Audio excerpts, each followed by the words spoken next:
E se a escuridão que matou milhões jamais tivesse chegado? E se a peste que cobriu a Europa de luto tivesse sido apenas um rumor distante, uma lenda de horror nunca escrita?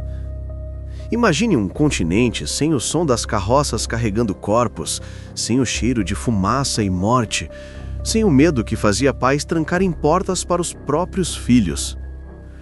Mas o que teria sido do mundo se a foice invisível da peste negra nunca tivesse cortado as raízes da história? Talvez as cidades continuassem superlotadas, cada rua pulsando de gente, riqueza e ambição. Talvez o poder da igreja jamais fosse abalado e os ventos que soprariam o renascimento ficassem estagnados. Ou talvez o preço de evitar a peste fosse mais alto do que a própria morte. Respire fundo e sinta a tensão desse "e se?". Pense em reis que nunca perderiam tronos, em dinastias que jamais cairiam. E pergunte a si mesmo: a ausência de tragédia pode ser, em si, uma tragédia maior? Na realidade, sabemos o que aconteceu. No século XIV, uma praga varreu a Europa com a força de um apocalipse. Aproximadamente um terço da população desapareceu. Corpos empilhados nas ruas, padres confessando fiéis entre lágrimas, mercadores abandonando cidades inteiras. O medo era tão denso que parecia uma criatura viva. Foi o terror que quebrou o feudalismo, abalou o poder absoluto da igreja e abriu, paradoxalmente, caminho para a ciência e a arte renascentistas. Mas, e se o navio que trouxe a peste nunca tivesse ancorado? E se as pulgas que carregavam a morte tivessem ficado em silêncio, confinadas a um canto esquecido da Ásia? Imagine um mundo onde o avanço da medicina se atrasasse séculos. Um planeta superpovoado, com elites mais fortes, reis inabaláveis, e uma humanidade que talvez nunca aprendesse o valor da fragilidade. A linha do tempo treme diante dessa pergunta. Será que a ausência de sofrimento teria nos deixado presos a um eterno feudalismo? Ou a humanidade encontraria outros caminhos para se reinventar? Respire de novo. O ar que você sente agora é o mesmo que poderia ter sido saturado por um destino diferente. Prepare-se para atravessar esse portal. Porque nesta jornada, o que importa não é apenas o que a peste tirou, mas o que sua ausência poderia ter destruído. Se você também deseja explorar os segredos do "e se?", inscreva-se agora no canal. Aqui, cada vídeo é uma viagem a um universo paralelo da história, onde nada é impossível. E enquanto você pensa nisso, lembre-se, a próxima parte mergulhará ainda mais fundo no coração desse mundo alternativo, um lugar onde a própria ausência da morte poderia ser a maior condenação. Imagine as ruas de Florença, Paris ou Londres no século XIV, repletas de vozes, risos e o tilintar de moedas. Sem a sombra da peste, o comércio floresce além do imaginável. As famílias que, na nossa história, desapareceram em uma única estação, aqui se multiplicam. As crianças correm pelos becos e cada geração se torna mais numerosa, mais ambiciosa, mais faminta por terras e recursos. Mas cada cidade é um corpo vivo. Quando cresce sem freio, algo começa a apodrecer por dentro. As fontes de água se tornam disputadas. Os grãos que antes alimentavam um vilarejo já não bastam para multidões. E o que acontece quando milhões exigem mais do que a terra pode dar? Os senhores feudais, que em nossa realidade perderam poder com a queda populacional, aqui continuam invencíveis. Eles acumulam riqueza, reforçam exércitos, mantêm camponeses presos a uma rotina de obediência eterna.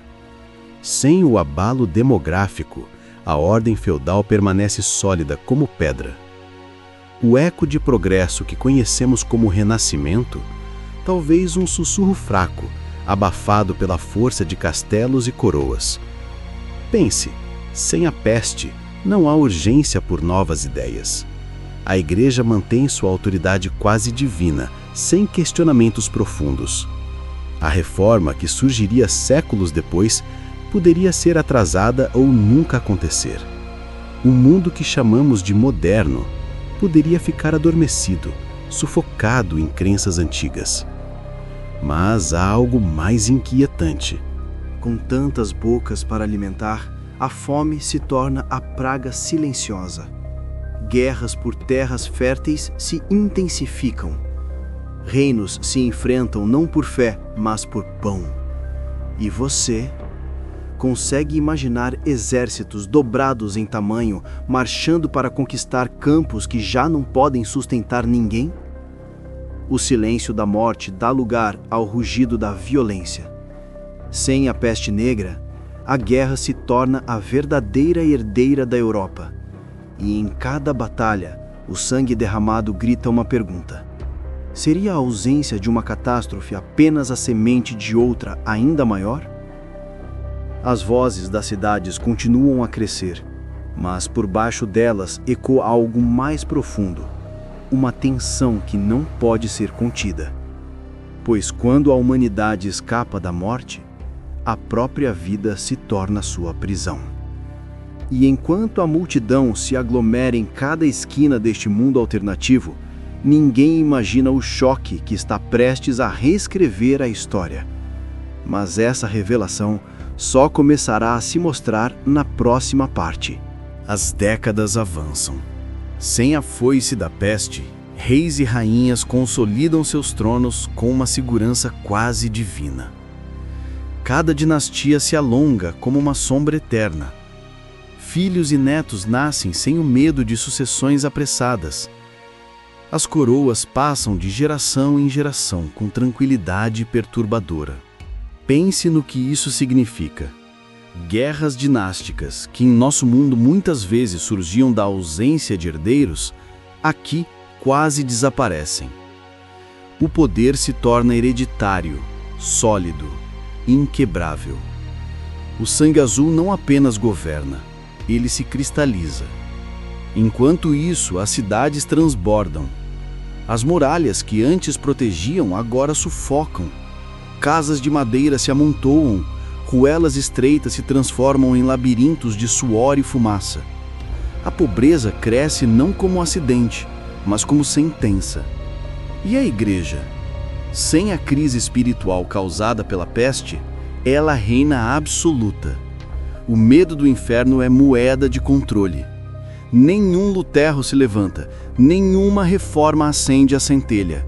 O dogma se torna muralha, e a ciência, um sussurro quase inaudível. Mas há rachaduras invisíveis. Sobre a superfície do luxo aristocrático, camponeses olham para o céu em busca de sinais. Eles não veem peste, mas veem fome, dívidas, injustiças. Quando a miséria não encontra saída, o ódio começa a ferver. Imagine exércitos de descontentes, não pela perda de vidas, mas pela opressão da própria sobrevivência. Sem o trauma coletivo que em nossa linha do tempo inspirou novas ideias, esses levantes não clamam por liberdade iluminista. Eles clamam por terra, por pão, por vingança. As cortes continuam seus banquetes, cegas ao peso crescente. Reis acreditam que a ordem é eterna. Mas em cada vilarejo, um rumor cresce como uma brasa escondida. Se a morte não nos leva, talvez nós mesmos levemos a morte a quem nos escraviza. O mundo sem peste negra parece estável, mas é um castelo erguido sobre um pântano de raiva. E quando esse pântano transbordar, não haverá muralha que contenha a maré. Na próxima parte, veremos como a ganância e a fome empurrarão esse mundo alternativo para uma guerra que não poupará trono algum. Mas antes que as espadas se ergam, uma revelação ainda mais sombria está prestes a surgir. As reservas de trigo minguam. Os campos, exauridos por gerações sem descanso, já não alimentam a multidão que se multiplica sem freio. As chuvas falham. Os invernos se alongam. Não há peste para reduzir bocas, apenas fome para devorar esperanças. Nas grandes cidades, o cheiro de pão torna-se um luxo inalcançável. Crianças imploram em mercados abarrotados de gente, mas vazios de grãos. A cada amanhecer, mais pessoas se juntam a filas intermináveis. Olhos ocos, punhos fechados. A tensão se acumula como pólvora seca. Reis e nobres respondem com impostos, não soluções. Eles erguem banquetes enquanto camponeses se alimentam de cascas. O rancor se transforma em palavra sussurrada. Revolta. Não é um levante iluminado, mas um grito visceral, de barriga vazia e alma em fúria. E quando o primeiro vilarejo ateia fogo ao celeiro do senhor feudal, o incêndio se espalha como se fosse a peste que nunca veio. Castelos ardem. Exércitos de camponeses desesperados marcham em ondas humanas. Eles não pedem reformas, pedem sobrevivência. Mas algo mais profundo emerge nesse caos. Sem a purgação que a peste trouxe em nossa linha do tempo, o velho mundo não cede lugar ao novo, ele se estilhaça. Reinos inteiros se desmancham, não em revoluções pensadas, mas em guerras de fome que não reconhecem bandeiras. A nobreza se vê cercada por uma massa incontável, uma maré que nenhuma muralha pode conter. A igreja tenta intervir, mas sua palavra soa fraca diante de estômagos vazios. Os sermões prometendo paraíso não enchem palelas. Alguns padres abandonam altares para empunhar armas, outros se escondem atrás de relíquias. A fé se dilui no desespero. É nesse turbilhão que surge a verdadeira revelação. Um continente inteiro, sem o trauma unificador da peste, entra em colapso por dentro. Não é a morte que o destrói, é a própria vida, abundante e indomável, que o corrói. Os campos sangram, as cidades ecoam gritos que nem os sinos das catedrais conseguem silenciar. E em meio a essa escuridão, um novo tipo de líder se levanta. Não um rei, não um profeta, mas alguém que enxerga a oportunidade no caos. Quem é esse vulto que se ergue das cinzas da fome? A resposta, como uma lâmina prestes a brilhar na noite, aguarda na próxima parte. Entre vilas incendiadas e cidades sitiadas, surgem figuras que não temem a fome nem a espada. Homens e mulheres moldados pela escassez, líderes forjados em sangue e ambição. Eles não herdam tronos, eles os tomam. Chamam-se chefes de milícia, guardiões do povo, libertadores. Mas, em silêncio, a palavra correta é outra: usurpadores.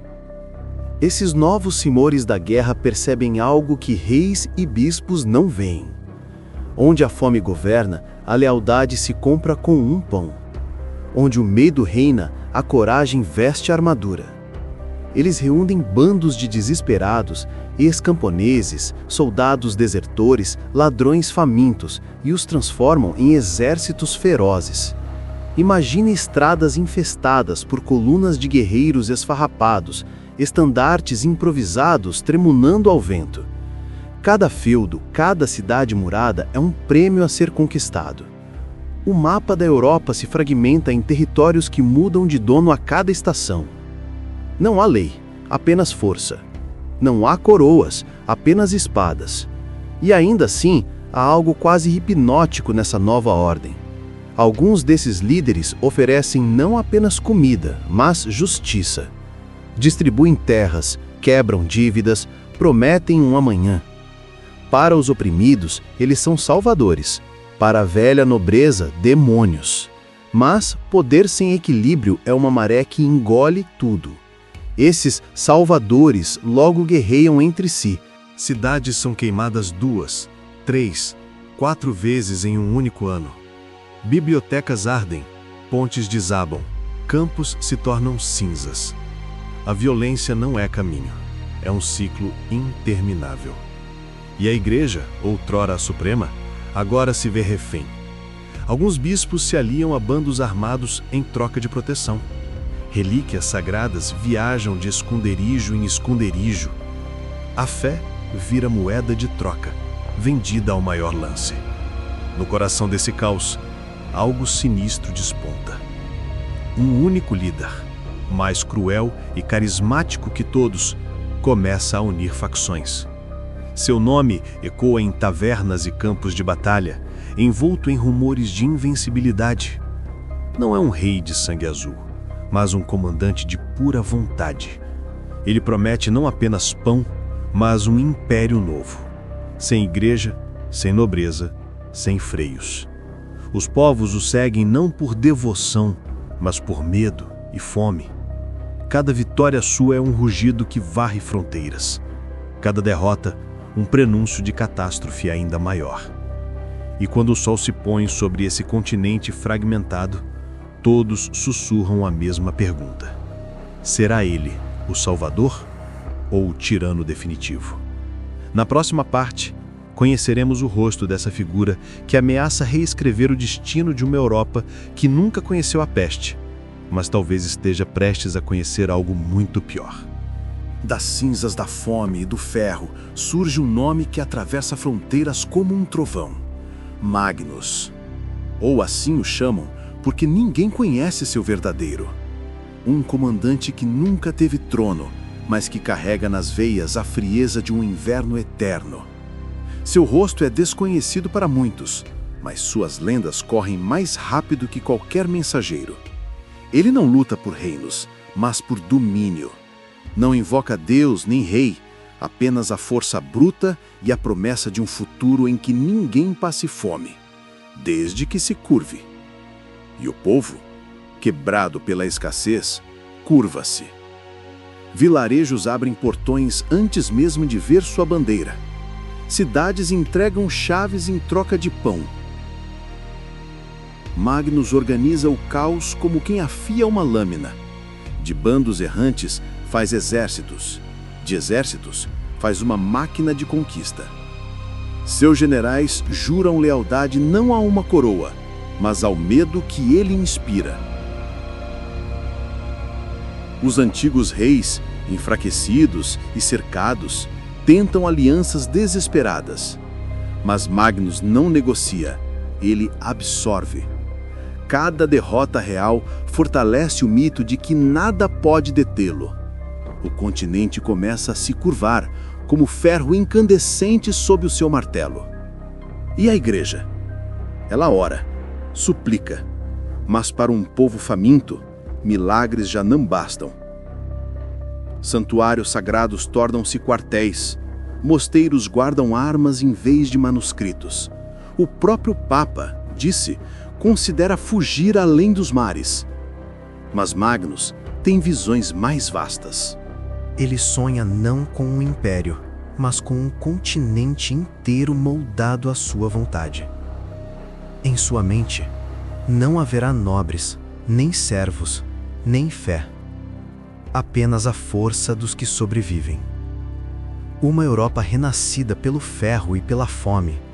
Um futuro em que a peste não matou corpos, mas a própria ideia de compaixão. Ainda assim, há rumores de que Magnus carrega um segredo.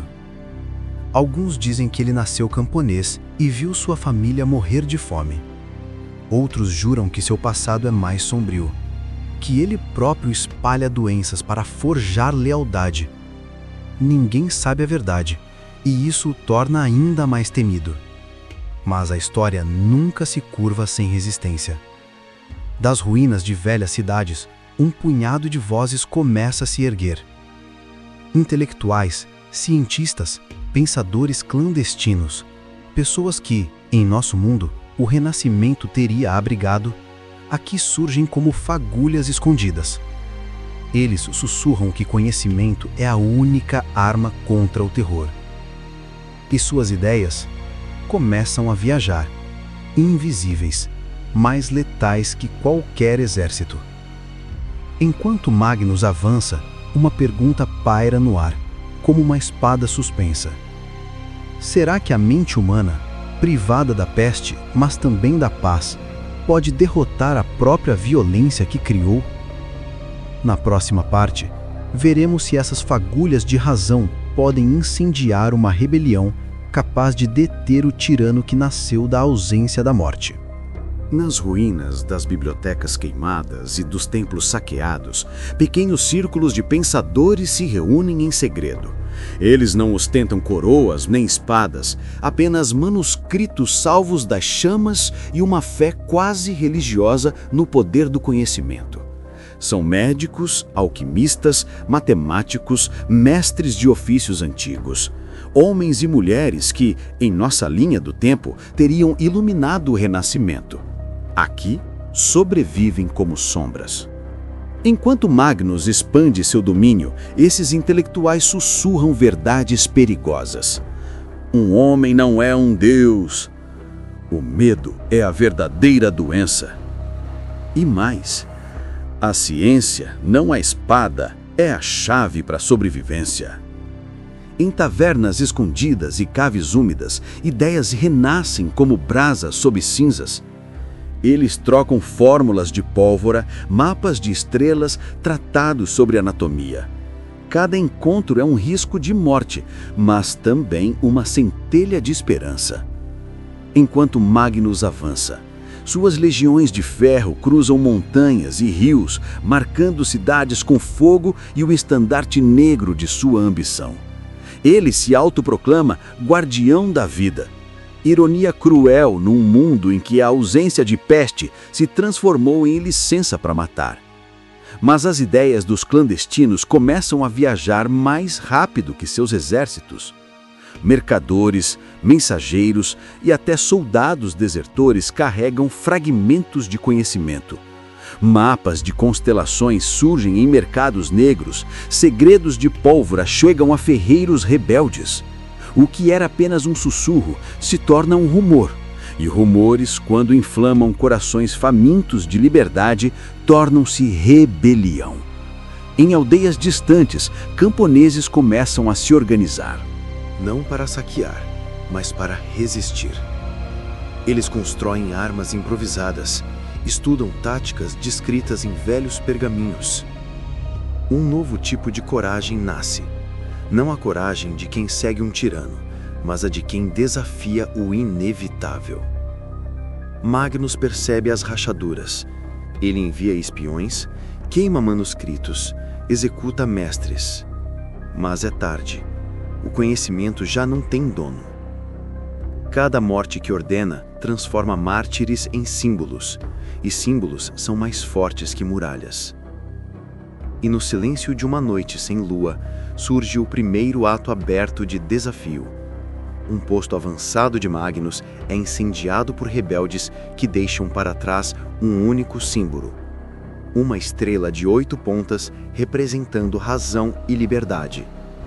A lenda do fogo das estrelas nasce ali, e com ela uma pergunta que assombra o próprio tirano. Poderá a luz de uma ideia derrotar o ferro de um império?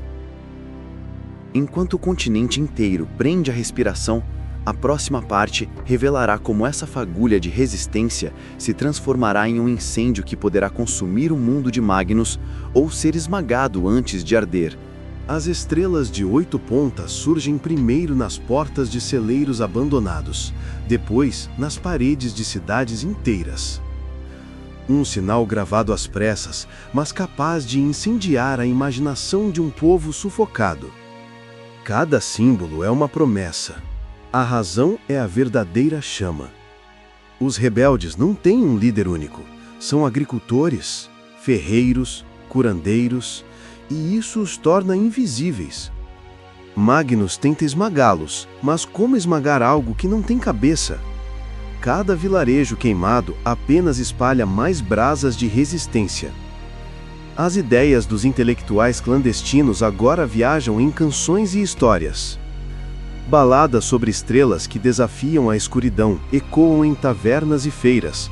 Até crianças as cantam, e soldados de Magnus, ao ouvi-las, hesitam. Pois a melodia sussurra que o medo não é eterno. Os generais de Magnus exigem repressão total. Ele responde com fúria calculada. Cidades inteiras são cercadas, Rebeldes capturados são exibidos em praças. Mas para cada corpo pendurado, 3 novos guerreiros se levantam. A morte já não assusta, ela inspira. Enquanto isso, a ciência que renasce em segredo ganha força. Artífices misturam pólvora com precisão letal. Engenheiros constroem catapultas aprimoradas. Médicos estudam corpos não para curar doenças inexistentes, mas para entender fraquezas humanas e criar estratégias de sobrevivência. É um paradoxo cruel. A mesma ausência de peste que retardou o avanço do conhecimento agora, pela tirania de Magnus, o acelera. O medo se converte em invenção, e invenção em arma. Magnus sente o cerco invisível. Seus próprios soldados começam a questionar ordens. Alguns desertam, outros conspiram em silêncio. O mito do invencível começa a rachar. Então, uma noite, o impossível acontece. Um destacamento rebelde, guiado por mapas celestes e usando engenhos de pólvora, invade um dos principais armazéns de Magnus. Explosões iluminam o céu, pintando constelações de fogo. A vitória é simbólica, mas devastadora para o moral do tirano. Quando a fumaça se dissipa, ecoa apenas uma frase, repetida de boca em boca, de aldeia em aldeia. A luz sempre encontra uma fresta. E, enquanto Magnus jura vingança, o continente desperta para uma nova possibilidade, a de que o terror, mesmo sem peste, tem prazo de validade. Na próxima parte, veremos até onde o tirano está disposto a ir para esmagar essa chama que ameaça consumi-lo, e que sacrifícios os rebeldes terão de fazer para mantê-la viva. Magnus não suporta o som da esperança. Quando as explosões iluminam a noite, ele percebe que não enfrenta apenas bandidos, enfrenta uma ideia. E uma ideia é mais perigosa que 1000 espadas. Ele convoca seus generais em uma câmara escura, mapas espalhados como feridas abertas. Se a luz encontra frestas, diz ele, então selaremos cada uma. Decide lançar uma campanha sem precedentes, não de conquista, mas de aniquilação. Guarnições dobram de tamanho, vilarejos inteiros são evacuados à força. Quem é suspeito de simpatizar com o fogo das estrelas é marcado. Não há prisões suficientes, execuções tornam-se espetáculo público. Mas o terror tem um preço. Soldados, exaustos e desmoralizados, começam a questionar ordens. Alguns se perdem na brutalidade, outros desertam. E a cada novo ato de violência, a lenda dos rebeldes cresce. Não mais apenas camponeses, agora mártires. Enquanto Magnus espalha medo, os rebeldes evoluem. Eles aprendem a atacar com precisão cirúrgica, usando a própria geografia como arma. Montanhas, florestas, cavernas, cada paisagem se torna um labirinto de armadilhas. Engenheiros aprimoram pólvora, alquimistas criam misturas incendiárias que transformam a noite em aurora sangrenta. A comunicação rebelde é quase sobrenatural. Mensagens codificadas via canções, em padrões de estrelas riscados em paredes. Magnus queima aldeias para quebrar esses vínculos, mas descobre que canções não podem ser queimadas. Mesmo assim, ele prepara um golpe final. Um exército colossal, reunido em segredo, destinado a esmagar o coração da resistência em uma única marcha. Planos friamente calculados, suprimentos acumulados, rotas de avanço escondidas sob juramentos de sangue. Mas os rebeldes têm espiões onde menos se espera. Um mensageiro disfarçado, talvez um soldado desiludido, talvez um servo invisível, carrega a informação crucial. A localização do Martelo de Magnus, a ofensiva que promete encerrar a guerra. Na calada da noite, o Conselho Rebelde se reúne. Alguns clamam por um ataque imediato, outros por paciência. A decisão que tomarem não é apenas estratégica, é o destino de um continente inteiro. A lua se esconde atrás das nuvens, como se o próprio céu hesitasse em assistir ao que vem. Porque o próximo passo não decidirá apenas a queda ou triunfo de Magnus. Ele decidirá que tipo de mundo nascerá das cinzas dessa guerra. Na próxima parte, a Europa sem peste verá seu campo de batalha mais brutal. Uma confrontação em que a própria essência da humanidade será colocada em jogo. A madrugada chega envolta em neblina, como se a terra respirasse medo. Os rebeldes marcham em silêncio, guiados por estrelas que mal se veem através das nuvens. Cada passo é um juramento: acabar com o tirano antes que ele destrua o continente inteiro. O martelo de Magnus avança de outro lado, uma força colossal, treinada e implacável. Não é apenas um exército, é a encarnação do terror. Se vencer, o fogo das estrelas se extinguirá para sempre. As duas marés se encontram em um vale profundo, cercado por penhascos que parecem assistir em silêncio. Chamas de tochas tremulam, refletindo em lâminas afiadas. O ar cheira a ferro, pólvora e destino. Os rebeldes não têm armaduras cintilantes, vestem couro, pano, sombras, mas carregam algo que o inimigo desconhece: o peso de cada aldeia queimada, de cada filho morto, de cada sonho roubado. Quando o primeiro canhão improvisado ruge, a batalha explode. Flechas se cruzam como chuva de fogo. Granadas de pólvora lançam clarões que transformam a noite em um dia de sangue. Gritos se misturam ao estrondo de rochas que despencam dos penhascos, armadilhas engenhosas criadas por engenheiros rebeldes. Magnus observa de um promontório, impassível. Seu olhar é de pedra, mas dentro dele ferve uma fúria antiga. Ele não teme a derrota, teme o que a derrota significa: que o medo pode morrer. Horas se arrastam como anos. O chão se cobre de corpos, mas a resistência não cede. Cada perda alimenta a outra investida. Cada grito ecoa como um hino de desafio. Então, um clarão rasga a escuridão. Os rebeldes, usando fórmulas de pólvora recém-desenvolvidas, detonam o armazém principal de suprimentos do tirano. Uma explosão colossal sacode o vale, lançando fogo até o céu. O invencível exército de Magnus vacila. Por um instante, o silêncio reina. Um silêncio pesado, quebrado apenas pelo som do vento carregando brasas. É o primeiro sinal de que o mito pode ser quebrado. Magnus desce de seu cavalo.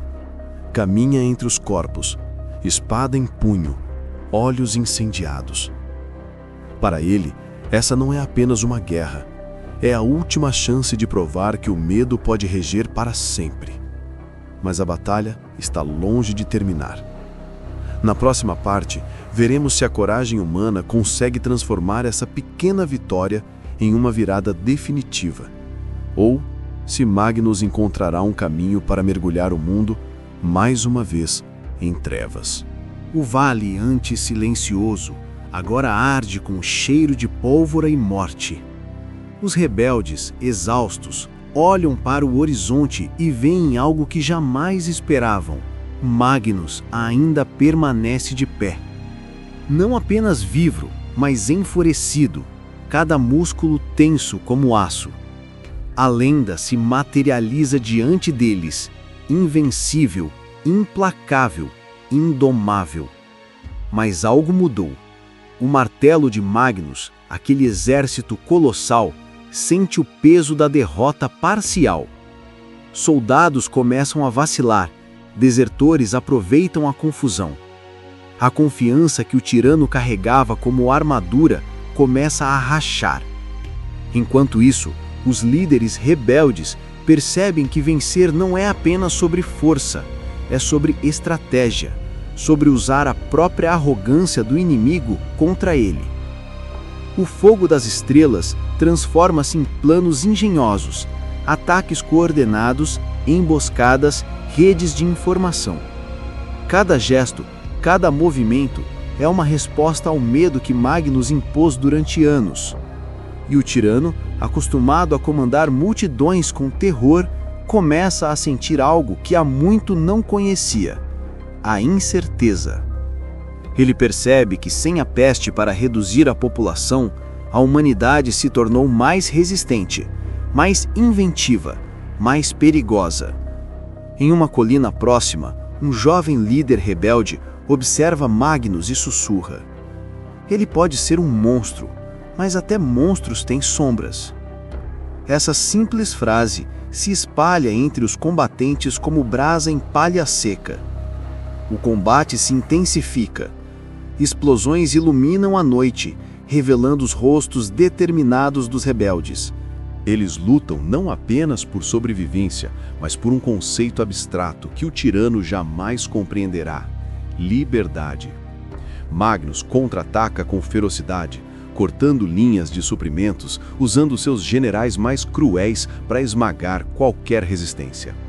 Mas a maré mudou.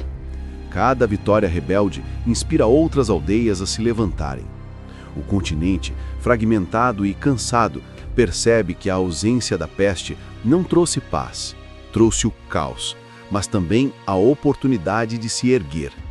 E então um sinal surge no horizonte, uma torre queimada, mas erguendo sua luz entre a fumaça. Para Magnus, é apenas mais um ponto a destruir. Para os rebeldes, é a primeira chama de esperança visível em anos. O confronto final está se aproximando. Na próxima parte, veremos se a estratégia e a coragem podem derrotar um tirano nascido da ausência da morte, e se a humanidade poderá, finalmente, respirar sem medo. O vale agora é um tabuleiro de sombras e luzes. Magnus observa do alto de uma colina, contemplando os movimentos dos rebeldes como peças diante de um mestre de xadrez. Cada ataque, cada emboscada é estudado, antecipado, esmagado com precisão quase sobrenatural. Mas ele sente algo novo: hesitação. Não a sua, a deles. Os rebeldes, exaustos e famintos, mantêm-se firmes, unindo coragem e conhecimento. Eles aprenderam a usar cada centímetro do terreno, cada detalhe da noite, a seu favor. A superioridade numérica do tirano não garante mais vitória. No coração da resistência, surge uma escolha dolorosa: atacar diretamente Magnus e arriscar tudo, ou continuar desgastando seu poder lentamente, esperando que a fome, o descontentamento e a própria arrogância do tirano façam o trabalho. Cada líder debate a decisão, sabendo que o destino de milhões depende de sua estratégia. Enquanto isso, Magnus reúne seus conselheiros mais próximos. Ele também faz sua escolha: esmagar imediatamente a rebelião ou esperar e usar o medo como arma definitiva.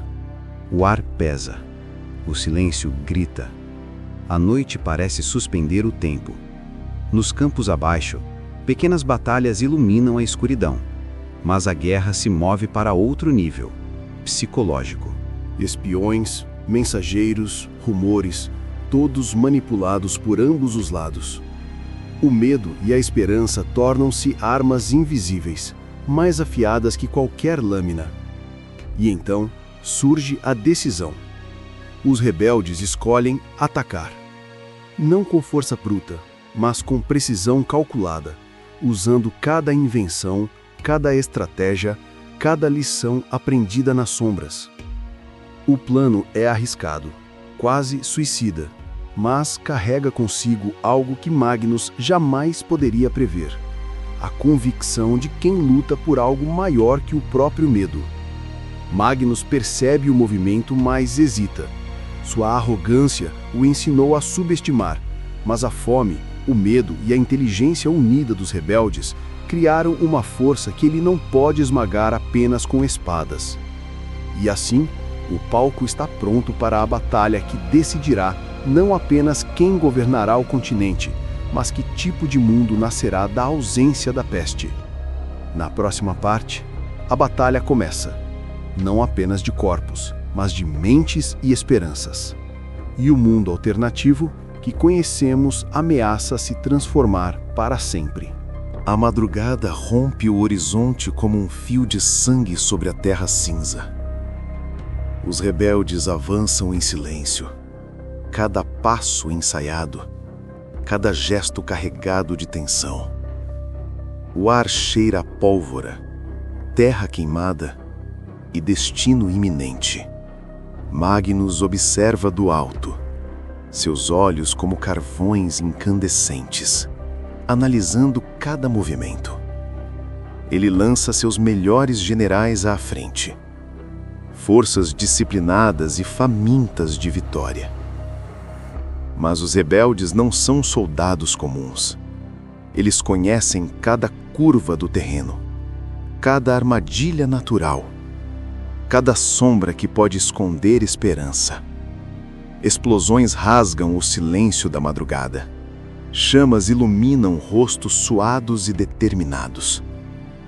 Flechas cortam o ar. Bolas de fogo se chocam contra muralhas improvisadas. O rugido dos guerreiros é acompanhado pelo estalar da pólvora e pelo grito de desesperança dos oponentes. Magnus, mesmo poderoso, sente a maré mudar. Soldados que antes eram fiéis, agora hesitam. Alguns caem na deserção, outros observam com medo. A estratégia dos rebeldes combina a paciência da ciência e a audácia da sobrevivência. Eles não atacam cegamente. Cada movimento é uma lição estudada.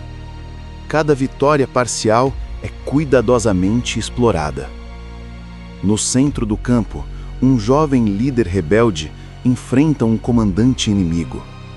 Não é apenas combate físico, é batalha de coragem, de ideias. A cada golpe, cada manobra, a esperança se espalha pelo exército oprimido, incendiando corações.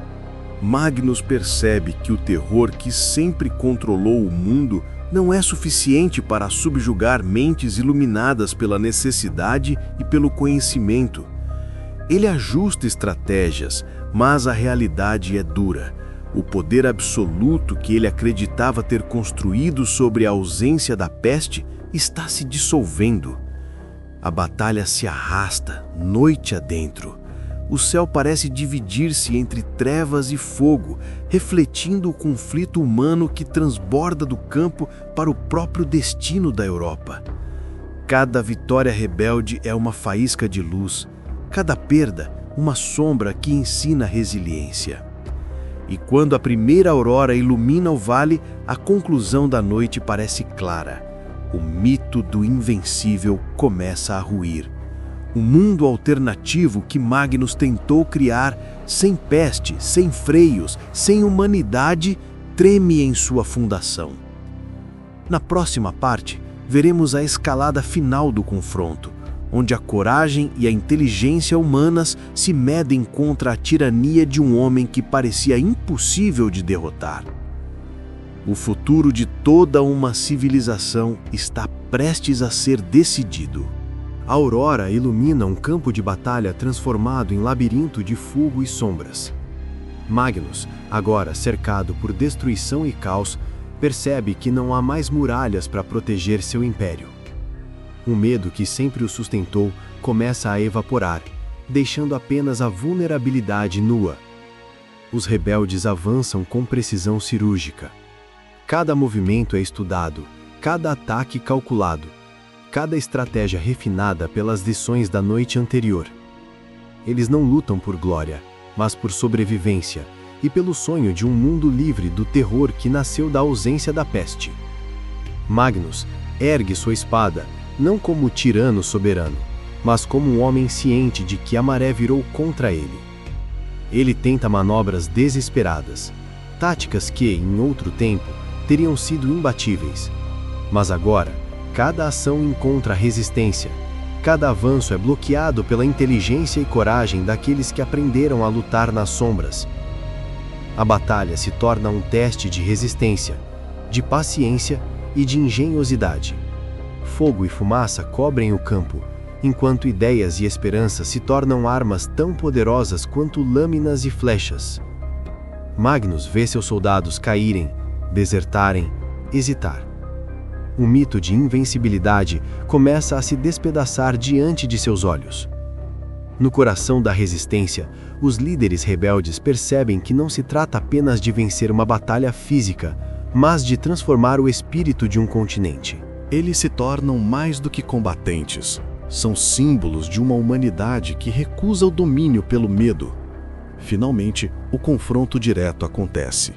Magnus enfrenta o líder rebelde em um duelo silencioso de olhares e intenções. Não é apenas a força que decide. É coragem, inteligência e a vontade coletiva que molda o destino. Com cada golpe, cada movimento, a balança do poder muda. E quando a última chama da noite se apaga, algo se torna evidente. O tirano que nasceu da ausência da peste está à beira da queda. Na próxima e última parte, veremos o desfecho deste mundo alternativo. Se a humanidade será capaz de reconstruir-se após o terror de Magnus e o que resta de uma Europa que nunca conheceu a peste negra. O campo de batalha finalmente silencia. O sol nasce tímido, iluminando corpos exaustos, armas quebradas e o cheiro agridoce de fumaça e sangue. Magnus, o tirano nascido da ausência da peste, cai de joelhos, derrotado não apenas pela força, mas pela inteligência, coragem e resiliência de quem se recusou a ser subjugado. As cidades queimadas agora respiram novamente. Os rebeldes, cansados, mas vitoriosos, ajudam a reconstruir, ensinando que a sobrevivência não depende apenas de espada, mas de conhecimento, colaboração e esperança. O fogo das estrelas, símbolo de resistência, permanece aceso, não como destruição, mas como guia para um futuro incerto, porém promissor. O continente que nunca conheceu a peste negra descobre seu preço. A abundância inicial trouxe fome, guerra e tirania. A ausência da morte mostrou que a vida, quando desordenada e ilimitada, pode se tornar tão cruel quanto a própria peste. E ainda assim, a humanidade aprendeu. Do caos surge a capacidade de inovar, de resistir e de escolher seu próprio destino. Reis e nobres sobreviventes aprendem a ceder espaço. A Igreja, enfraquecida, aceita a ascensão de ideias, da ciência e da razão. Cidades que antes estavam saturadas e em conflito encontram equilíbrio, não por imposição, mas pelo esforço coletivo. Um novo pacto é firmado entre poder, conhecimento e liberdade, uma lição que a ausência da peste impôs com sangue e fogo. O mundo alternativo que poderia ter permanecido no medo e na tirania encontra, finalmente, a luz. A ausência de uma catástrofe que matou milhões revelou uma verdade inesperada. A vida, sem desafios, pode ser mais cruel do que a própria morte.